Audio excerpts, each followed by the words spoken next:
You're staring at me, seeing what we're gonna do. Cooper just had a treat. I'm gonna make some coffee. So what I think I'm gonna do is I think I'm gonna skip a couple videos that I had done in Asheville that I don't think are gonna be as entertaining anyway. Feeding the homeless, which is great. I'm actually kind of concerned about them because we all saw the flooding. We all saw what it did to all the homeowners. But to be honest, Asheville has a lot of homeless. And I can't imagine. It just kind of has been sitting on me heavy because I just don't know. And there's no way for me to know. But, you know, I saw them, you know, all the time. And I mean, every community and every place has the homeless. It just was very prominent there. And I saw how they would go up into the woods and, you know, stuff like that. And and near the lakes and the waters. And I just am concerned. I had made them some Alfredo, some shrimp Alfredo, and I'll film me making it and all. And so maybe it'll be like a throwback or something. But I just kind of want to catch you guys up to where we are now and kind of go forward because I do have other footage and we're going to be getting a lot of different footage. Especially when we start, you know, really exploring, and we're right there now. It won't be like the same day, but obviously I'm just trying to get it a little bit closer now.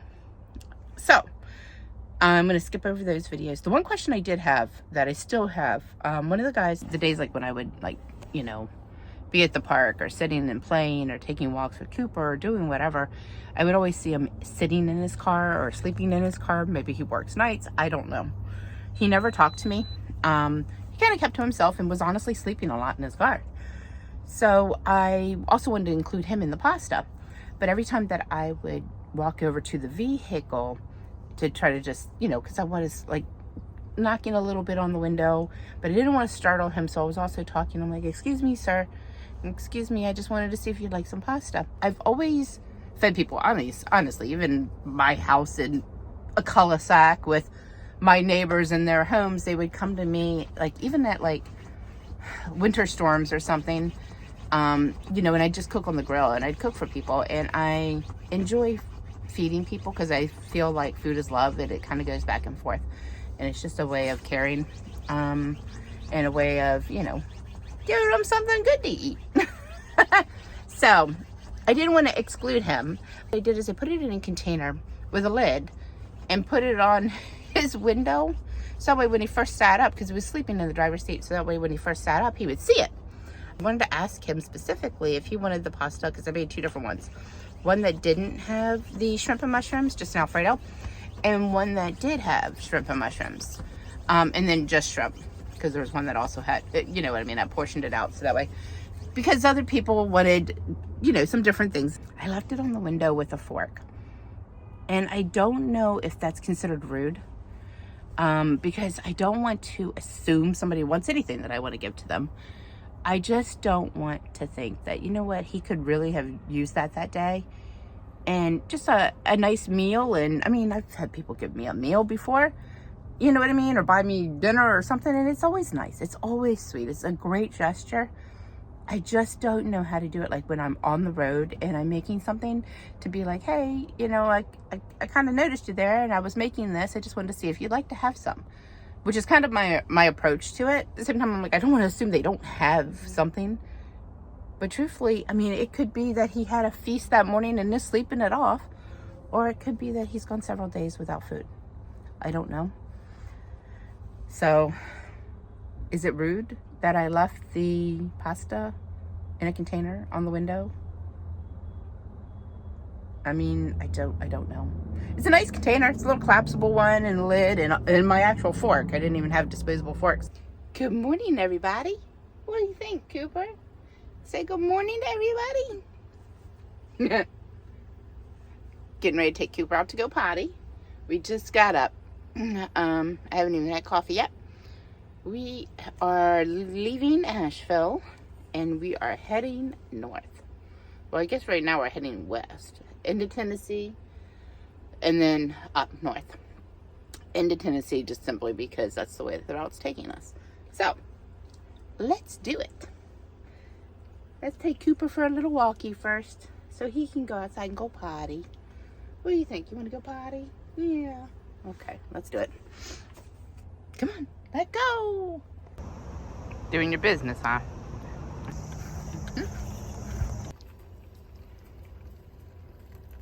All right, so I am making my coffee now, and then I am going to check the weather as soon as I'm finished filming this.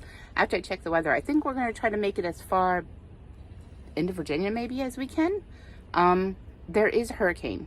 Hurricane Helene is out right now in the Gulf. And of course, Asheville, which is far, far, far away, was getting also the warnings and the tropical storm warnings. And also Johnson City in Tennessee is also getting the warnings. So we're just going to keep trying to get on through it, and we'll see how the day goes. I'm sorry, I look like a mess. This shirt's really, really big on me, but it's comfortable, and it's a travel day, so comfort is key. I commend those that get up and look amazing and head out and look like they just stepped out of a salon and all just to travel. That's not me. Anyway, so doing the coffee now. Mr. Cooper Duper is right there.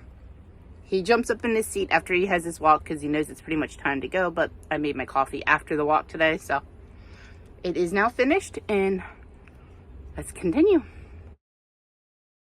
Into the position. Is that your usual sitting position? Yeah, some dogs look out the windows, enjoy the scenery. My dog stares at me. I love you. Would you like to have a treat for the road? A treat for the road? There you go. Just for you. Oh. Yeah, I know. You're still going to sit there and look at me while you eat it. Hello, everyone. I hope everybody out there is doing amazing. I truly do. For all of those that were affected by this recent hurricane, my heart and all is going out to you. There's nothing that I can say that's going to make anything better. I know that. But just know that I'm thinking about you. I'm praying for you. And I'm hoping that you're able to get through all of the devastation. I obviously was in Asheville for the last month. Well, almost for a month. A lot of the places that I was at are gone. A lot of the roads that I took every day are gone. And then there's a lot of roads that I took even leaving that have collapsed, and bridges, etc. There's people that are missing. It's not good. It looks terrible. I've seen the videos. I did take 26 out, which took me from, Asheville over the mountains. I didn't realize that. I didn't realize there was a gap in the mountains and I was going to be crossing that. Obviously, with my brain injury, my vertigo, and the height issue, that was a little terrifying to me. But I was safe. I got out. I did know that there was a hurricane coming. I was getting the alerts from my phone. Everybody, I believe, was kind of getting them. That at least has like AccuWeather or something like that. I have the app on my phone, and I do watch the weather. Since I am on the road, I am always very cautious of the weather, just knowing anything can be whatever. And to be honest with you, for at least the week prior, Asheville was getting a lot of rain.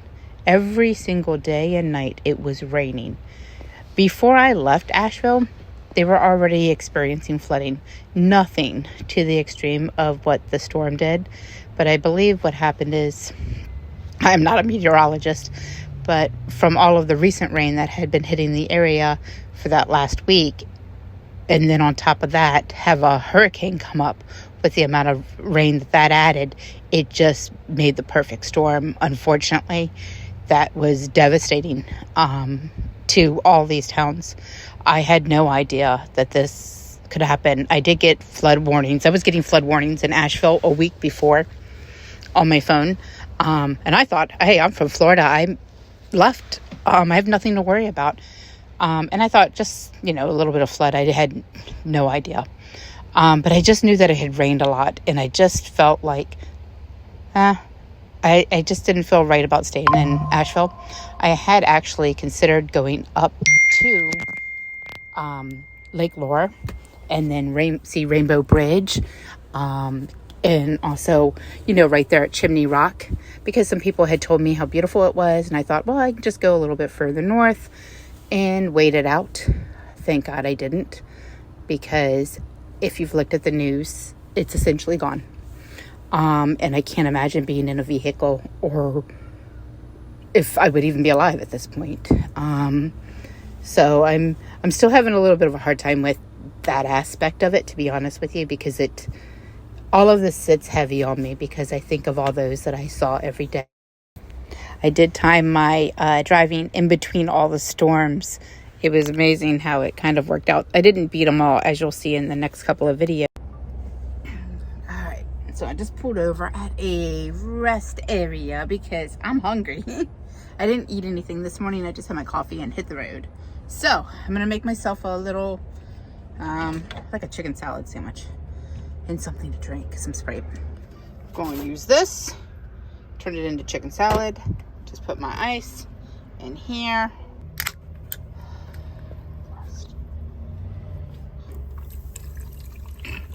Yep.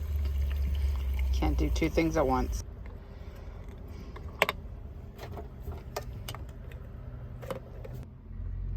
Lunch is ready. Even Cooper got a few bites. I actually put his bowl right in the seat. Alright, I might take a few minutes, relax, check the weather, eat this, take Cooper for a walk, hit the road. The way this truck ends up passing me makes it look like I'm not hardly driving at all. But I was. I really was. I just wasn't going super fast like they were. They were just much more confident than I was. I went the speed limit. And maybe sometimes a little less, maybe sometimes a little more. But I stayed away from everybody else. And I tried to stay near the, not fall down cliffs. I think I'm in Virginia. Lexington, Virginia, perhaps. Wanna walk with me? Good job.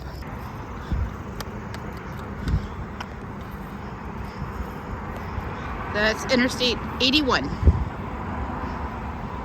And it just drops right now. You stay with me. The fence is open, but I don't think we're supposed to be on that side, Coop.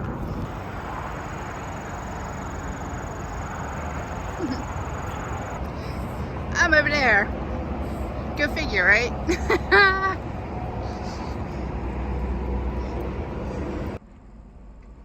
I'm part of the problem. I find it so cute. But he's got his soft treats. He's got some duck jerky. Actually, the lady that gave him the duck jerky was somebody that just saw me walking him. So, I don't think it's poisonous. She just said her dog didn't like it. I'm hoping not. My God, that would be terrible. She just had pulled up next to me in her van when I was walking him. And she said, hey, would your pup like this? Because my dog doesn't like them. I'm like, I don't know. He's never had duck jerky. Cooper likes them. And today's not the first day that he's had it. Yeah, he's sitting there sniffing. You're not getting any more. What do you think? No, you already had enough. Yeah, I see you. No matter how cute you are, you've already had enough. Mm-hmm. Mm-hmm. Was it good? Yeah.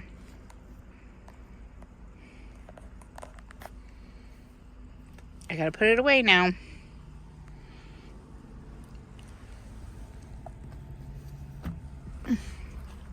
Good boy. That's where it goes. And he knows it. He goes over and barks at it once a night. Every evening he gets a treat. Not that you don't get any other treats, but that's when you get those treats.